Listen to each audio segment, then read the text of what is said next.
So, you might have heard of Turing, that company behind the Turing phone and a number of other wacky smartphone projects. Well, it turns out they've now evolved from Turing Robotic Industries to Turing Space Industries. And with this, they've launched a new device, the HubblePhone. To call it unorthodox wouldn't be doing it any justice, and while Turing's patchy history doesn't exactly inspire confidence, there is something to take away from here, so let's break it down. So, a few weeks ago, the company dropped a surprise trailer, and it's not great. The first minute and a half just shows a planet from different angles, and without context, you'd probably think you're looking at something straight out of National Geographic. But then, we see the phone, and I'm sure a lot of people will agree with what my sister first said.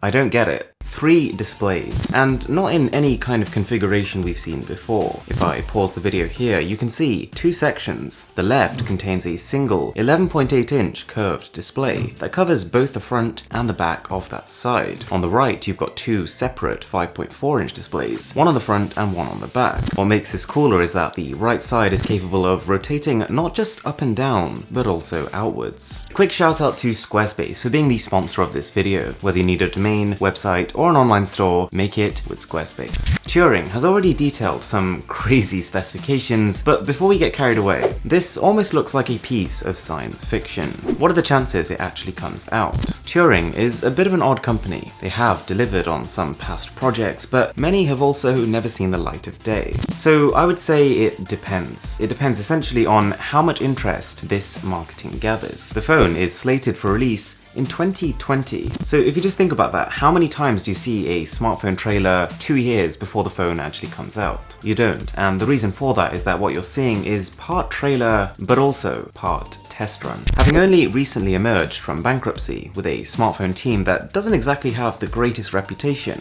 not to mention that the CEO explicitly confirmed that the HubblePhone is going to be their last attempt at the smartphone market, this is a group of people that doesn't really have anything to lose. This trailer is almost the equivalent of a crowdfunding campaign, a risk-free way of seeing if people are interested. I'm willing to bet this phone isn't even close to production yet, and they will only start making it if people get excited enough. So the strategy seems to be make the craziest, most unique, and most attention-grabbing phone, and then worry about building it later if it works. The product spec page lists a 60-megapixel camera and an eye-watering 15 times optical zoom, which is likely made possible by housing the optics inside this large bulge between the 2 sections. It gets better though, 2 batteries and 2 Snapdragon 855 chips, one in each section. So it seems like, from the way they've spec'd it out, that these 2 halves of the phones, these 2 different sections, will work independently, almost like 2 different machines that are connected by a hinge. I'm really struggling to see the benefit, but you gotta admit, it is eye-grabbing.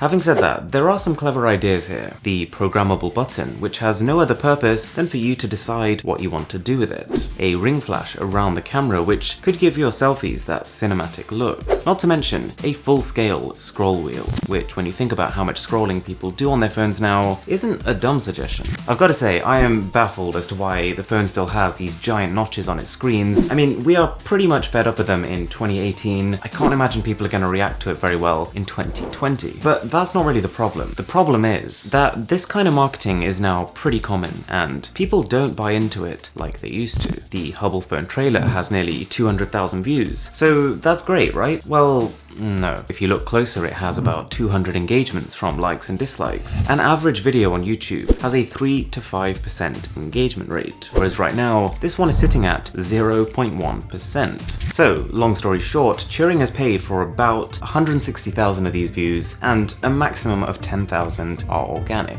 Alright guys, so what do you think to the HubblePhone? Would you buy into a concept like that, or do you prefer the structure and the shape of smartphones as they currently are? Let me know in the comments below. Squarespace is a service that I've been recommending to people for a while now, and so when the company reached out and wanted to sponsor some content, it just made sense. 3 things that I really like about Squarespace are: the templates here are some of the most powerful and yet some of the most simple I've ever used.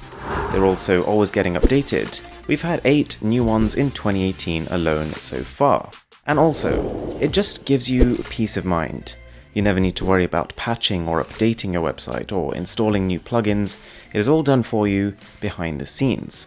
So head over to squarespace.com for a free trial, and when you're ready to launch, go go to squarespace.com/Mr. Who's the Boss to save 10% off your first purchase of a website or domain. Thanks a lot for watching, guys. My name is Aaron, this is Mr. Who's the Boss, and I'll catch you guys next time.